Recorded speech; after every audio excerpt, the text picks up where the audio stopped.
Again welcome to our free study channel. आज के इस वीडियो में हम बात करेंगे एक बार फिर से BA programme second year third semester वाले स्टूडेंट्स के लिए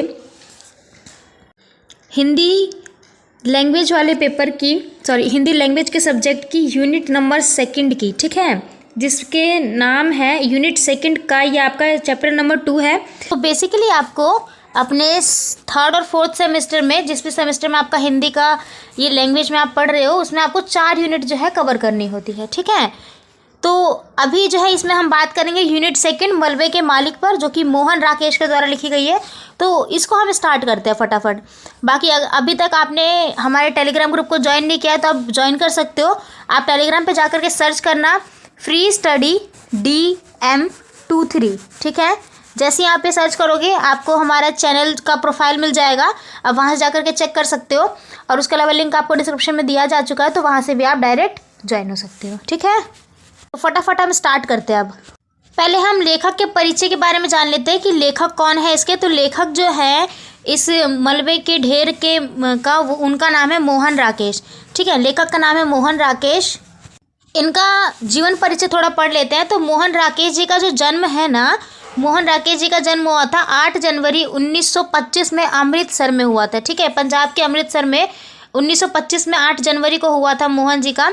ये एक मिडिल क्लास फैमिली से थे, मध्यवर्गीय परिवार से थे। इनके पिताजी का नाम था श्री करमचंद गुल्लानी, ठीक है।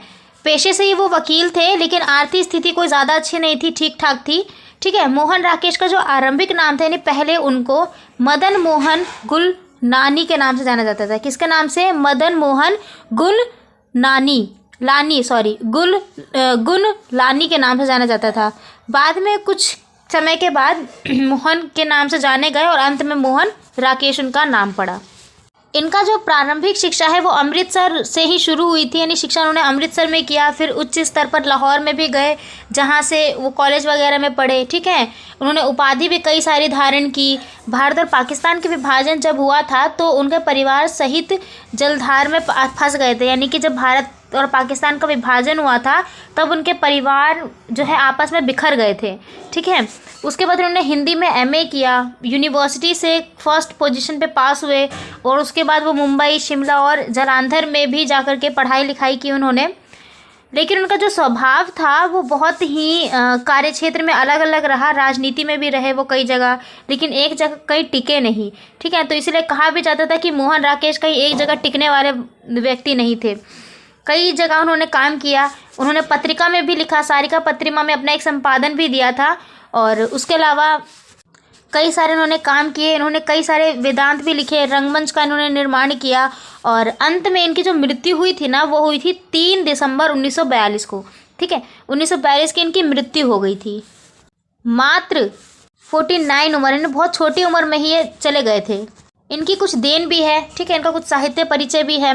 कई सारी इन्होंने कहानियाँ लिखी है, जैसे इंसान के खंडहर। और इन्होंने बेसिकली इसके जो भारत पाकिस्तान को इन्होंने विभाजन देखा कि कितनी त्रासदीपूर्ण इनका विभाजन था, ठीक है। तो उसके ऊपर तो उन्होंने बहुत सारी कहानियाँ लिखी। नए बादल इन्होंने लिखे, जानवर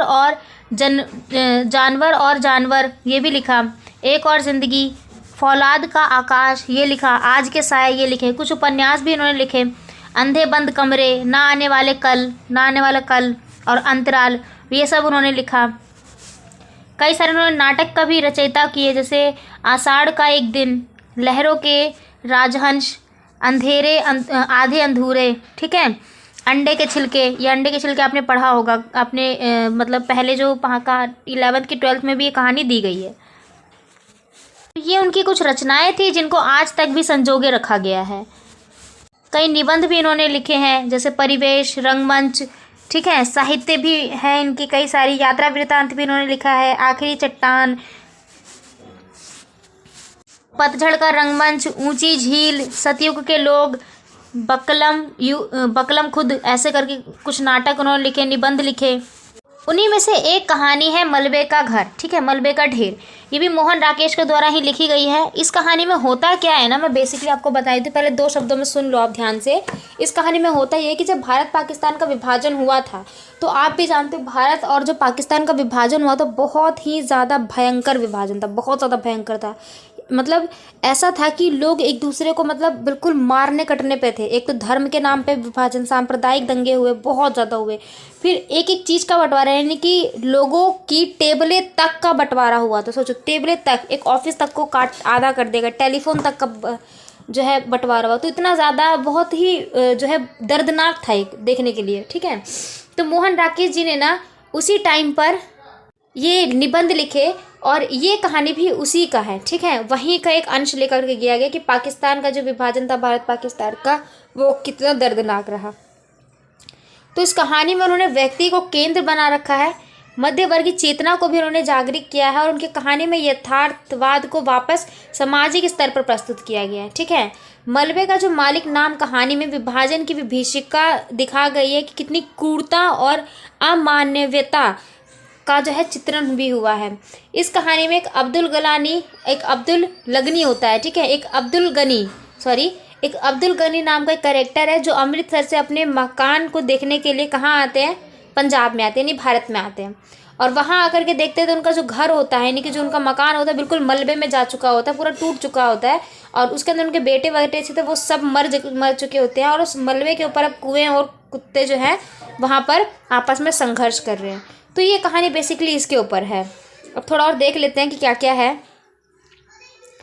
इस कथा में भारत और पाकिस्तान के विभाजन से उत्पन्न इस विभीषिका का चित्रण किया गया है। फलस्वरूप ये जो विभाजन था वो अराजकता और क्रूरता से भरा हुआ था। इस कहानी का जो कथानक है वो कुछ इस प्रकार से है कि चिराग का दोहा पिता अब्दुल गनी लोहे के कुछ मुसलमानों के साथ अमृतसर से आता है, ठीक है। आता है वो ये बोल के कि मुझे हॉकी का मैच देखने जाना है भारत में, लेकिन एक्चुअल में उसका वो रीज़न नहीं था, वो सिर्फ भारत में आने चाहते थे। मैं एक काम करती हूँ, आपको ना मैं कहानी की तरह समझा देती हूँ, बिल्कुल कहानी की तरह, ठीक है। बाकी आप पढ़ भी सकते हो, कोई दिक्कत नहीं है, पढ़ लो। मैं आपको कहानी में समझाती हूँ क्या होता क्या है। इस पूरे कहानी में एक करेक्टर है जिसका नाम है अब्दुल गनी। क्या नाम है? अब्दुल गनी। 2 से 3 आपको करेक्टर देखने हैं, बस यहाँ पर ध्यान से सुन लेना। अब्दुल गनी अभी वर्तमान समय में कहाँ पर है? पाकिस्तान के लाहौर में। वो पाकिस्तान के लाहौर से भारत आते हैं और ये बहाना मार करके आते हैं कि मुझे हॉकी का मैच देखने जाना है इंडिया में, जबकि वास्तव में उनका ये रीज़न नहीं था। वास्तव में वो वहाँ पर अपना घर देखने आए थे जो 7.5 साल पहले उन्होंने बसाया था, यानी विभाजन से पहले थे, ठीक है। तो वो वहाँ पर आते हैं, वहाँ के बाज़ारों को, घर को देखने का उनको बहुत शौक़ था, तो वो देखने आते हैं जो कभी उनके अपने थे पर अब पराए हो चुके हैं, क्योंकि अब तो वो पाकिस्तान जा चुके हैं, है ना। भारत पाकिस्तान का विभाजन जब हुआ था, हिंदू इधर मुस्लिम उधर। अमृतसर का जो बासा बाज़ार था वो बहुत ही छोटा था। यहाँ के दुकान आग लगने के कारण बिल्कुल जल गए थे और एक लंबा समय भी काफ़ी बीत गया था। काफ़ी बड़ी बड़ी इमारतें थी जो कि मलबे के ढेर में जा चुकी थी।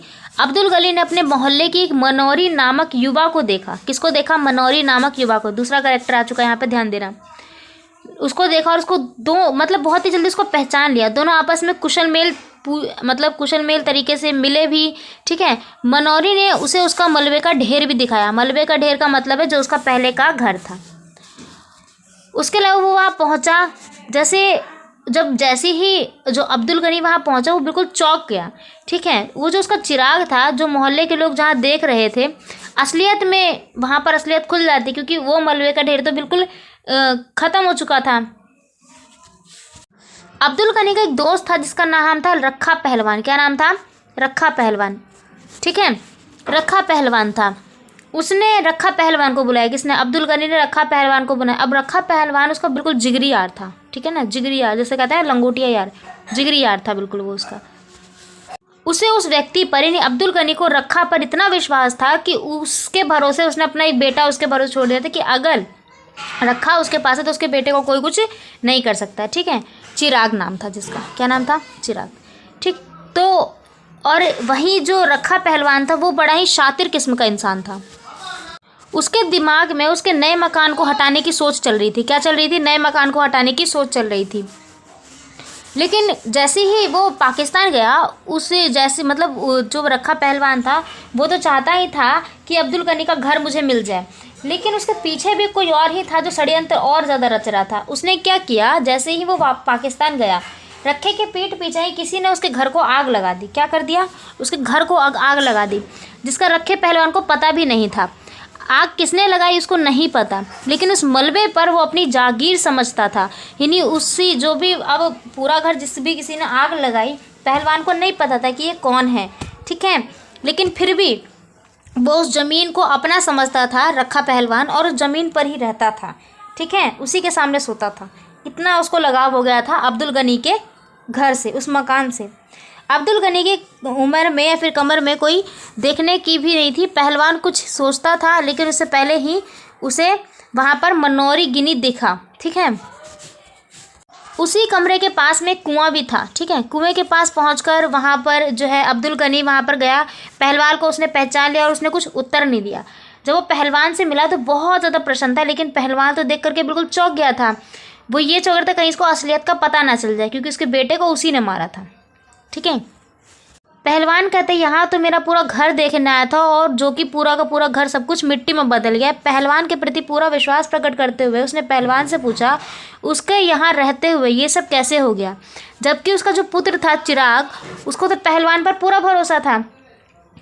उन सब से जो भाईचारा था उसी के भरोसे तो चिराग को वहाँ उसके भरोसे छोड़ गया था पाकिस्तान। यह भी बताता है कि चिराग को पूरा विश्वास था कि रखे पहलवान के होते हुए उसे कोई हाथ नहीं लगा सकता। ये सब सुनकर पहलवान की और मानसिकता, यानी जो रखा पहलवान था उसकी मानसिकता और ज़्यादा बिगड़ गई। उसकी आंखों में बिल्कुल अंधेरा छा गया और उसकी रीढ़ की हड्डियां मानो अब सहारा ढूंढ रही थी, यानी उसको अपनी गलती पर पछतावा होने लगा, ऐसा था। अब इतना जब आभार प्रकट किया रखे पहलवान ने लेकिन वहीं दूसरी तरफ उसने ये कहा, जी हक्का ना कर रखिया, जी हक्कर ना कर रखिया। किसको बोला था ये? अब्दुल गनी ने किसको? उसको बोला था, रखे पहलवान को, ठीक है। तो ये सब उसने जब देखा, मैंने तुम्हें देखा, चिराग को देख लिया, तो वहीं वो दूसरी तरफ ये भी कहता है जो होना था वो हो गया। अगर मैंने तुम्हें देखा तो समझो मैंने चिराग को देख लिया। तुम सेहतमंद रहो, सब खुशियों से रहो, मेरा चिराग भी खुशियों से रहेगा। ये सोचो, ये बोलता है अब्दुल गनी, ठीक है, रखे पहलवान से। अब ये सब सुन के ना उसकी आंख बिल्कुल भावुक हो जाती है पहलवान की। उस रात उसको नींद नहीं आती, वो वहीं पर लेट जाता है।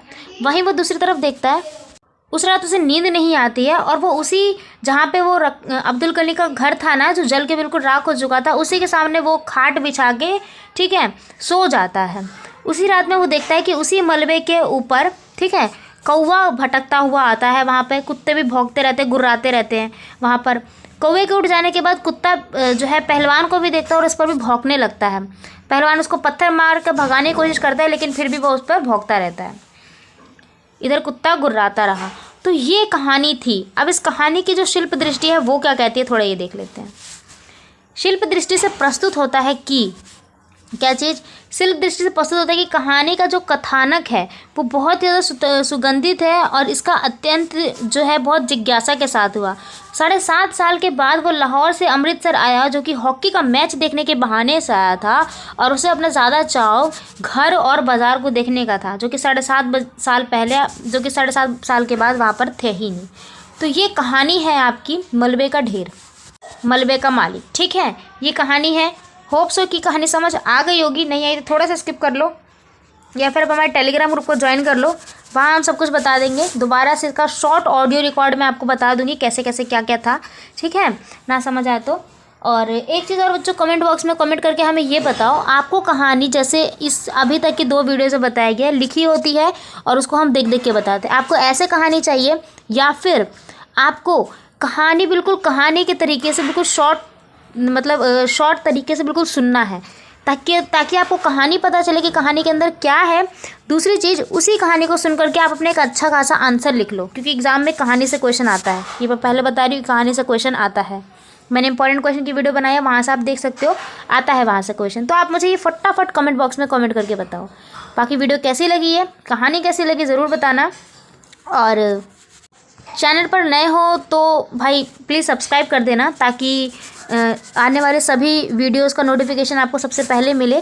ग्रेजुएशन वाले बच्चों के लिए है, पोस्ट ग्रेजुएशन, और आने वाले टाइम पे हो सकता है हम ये अंडर ग्रेजुएट पोस्ट ग्रेजुएशन दोनों के लिए ही रखें।